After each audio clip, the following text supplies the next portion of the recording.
So the Detroit skyline is never going to look the same after this. Now there's a newest edition. If you haven't heard about it, I'm going to break it down in today's video, but Detroit is about to look completely different. And if you're thinking about buying, selling, investing in Detroit, or maybe just moving here to be part of the story, well, the 5 major projects that are reshaping what Detroit looks like today is going to have a major impact on what it's going to look like in 3 years. So 5 years ago when I started this channel, my goal has always been the same, is to help you guys learn what it's like to live here in Metro Detroit. And over those 5 years, I've seen some massive shifts in what's happening in Detroit and the Metro Detroit market as a whole, but I've never seen momentum quite like what's happening right now, okay? There's 5 massive developments happening in Detroit right now that are going to fundamentally reshape what Detroit real estate looks like over the next 3 years. And here's why this should matter to you, okay? These aren't just cool buildings going up. These are the kind of projects that create entirely new neighborhoods, shift property values, and change where people actually want to live.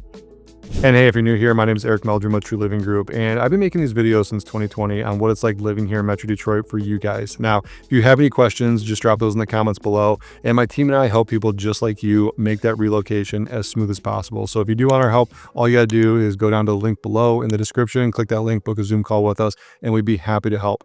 Now, in today's video, we are going to talk about the 5 largest developments in Metro Detroit real estate. But before we get into all the details on these projects, I need to tell you something that most agents probably won't mention, okay?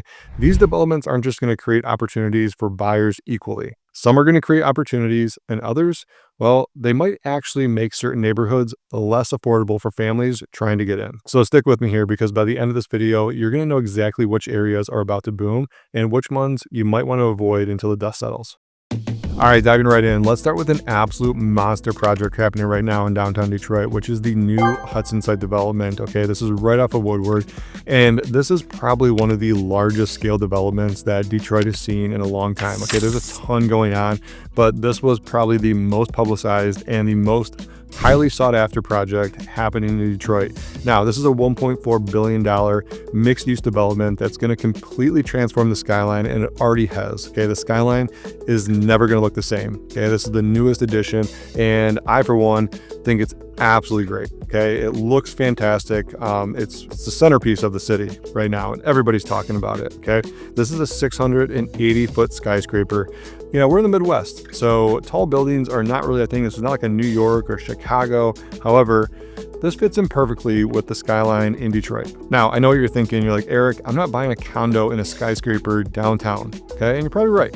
But here's what matters, even if you're looking in, Livingston County, for example, or Oakland County. Okay, this project is an anchor for everything else happening in Detroit right now. And here's everything that's included in the new Hudson building. Now, there's luxury residential units. Okay, these are going to be condos for sale. There's a 200-room hotel.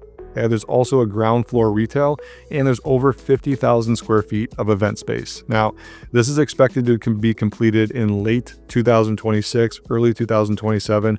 Most of the development is complete. If you look at like where GM's headquarters is, that is basically complete, but they're still working on the tower. There's a lot of things happening right now. We were just down there for the holidays. They had the new Hudson Market out there, which was absolutely great. The kids enjoyed it, and there was a ton of people down there. And here's the ripple effect that nobody's really talking about. So when a development of this scale actually goes up in downtown Detroit, this doesn't just change what's happening downtown. Okay, this changes how the entire Metro Detroit area is perceived from a real estate perspective. And this is the perception shift that I really want to focus on. Okay, what changes here is the property values in all of Metro Detroit. I'm talking about the suburbs that you might actually be considering moving to. Let me show you what I mean. And mega project number 2 is the District Detroit expansion around Little Caesars Arena. Now, this one's already underway, and the next phase is really where it starts getting interesting. Okay, there's about 50 blocks of new residential, retail, and entertainment space that's going to be surrounding the Little Caesars Arena. Now, the Ilitch family owns Little Caesars Arena and the surrounding property around it, but they're investing $2.1 billion into this area over the next 5 years. So what does this create for you or somebody looking to move to Detroit? Well, it actually creates a genuine live, work, play district in the middle of the city. Okay, and that's starting to take shape in other areas, but this is the one that's focused on it. Okay, and so when you have younger professionals that start choosing to live in Detroit rather than just working there and commuting out to the suburbs, that starts changing commute patterns. That changes school enrollments. That changes where families choose to live. And if Detroit starts becoming that destination for families living in the city downtown and they want their kids to go to school there. All those developments are slowly going to start building upon that. So this district definitely is a start to that. And mega project number 3 is the Michigan Central Station restoration in Corktown. Now, this is a project that Ford really took on, and Ford dropped $950 million on this project. Okay, let me say that again. The Ford Motor Company, who makes the Expedition, the Explorer, all the cars that we love. If you're Ford or GM, drop it in the comment below. I'd love to know which side of the automotive fence that you're on here. They spent nearly $1 billion to restore the historic train station and create an entire innovation district around it. Okay, now this isn't just nostalgia architecture. Okay, this is Ford betting on Detroit and Corktown and the neighborhoods around it to become a true tech mobility hub. So Michigan Central Station officially opened in June of 2024, but the surrounding areas are already starting to get more development. Okay, we got the residential areas, the retail corridor, and all those areas are getting a complete transformation as a result of the Michigan Central Station being redeveloped. Okay, that tech mobility hub, it's going to mean a lot for Corktown, and that's happening right now. So some of our favorite restaurants are also in Corktown. If you haven't been to Out of a Via, let me turn you on to one of the best Italian places I've ever been to. Out of a Via, right in Corktown, you got to check it out. And so following the real estate market in Corktown, back in 2020, you could have gotten one of these places for like average $180,000. They're pushing 400 to 450 right now, and we're still in the early phases of development in Corktown. Now, here's where things start getting really interesting for buyers and where a lot of people start making a lot of mistakes. Now, our 4th mega project is what's happening in Greektown. Now, this is the Monroe Block development in Greektown, and this is a $1 billion project, okay?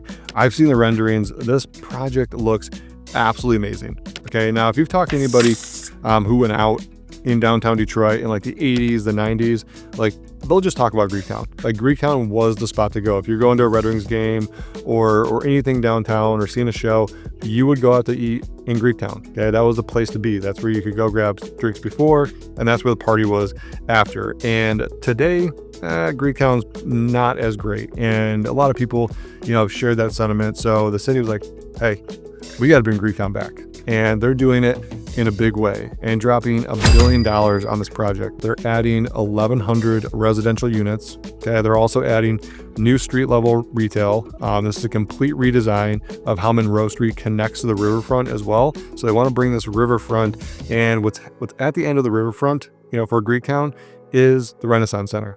Now, if you've been to the Renaissance Center, that's a little bit removed from the city. So they're trying to bring this like Greektown all the way to the riverfront, and there's something in store for the riverfront as well, but stay tuned on that. So this entire development for Greektown is going to run through 2028. That's when they expect it to be completed. But why this really matters for Greektown is Greektown's always been known for like restaurants, casino district, and it's been that way for decades, but it's never been known as a residential district. Okay, there's never been residents living in Greektown. So this changes that. And when you add residential units to this type of area like Greektown, you add entertainment districts and you add walkability, you create more of a neighborhood feel. And that's kind of what Detroit is vibing on right now. That's what they're going for. And when you create this type of lifestyle in the city, it definitely attracts to more of a younger professional that chooses to live in the city over the suburbs.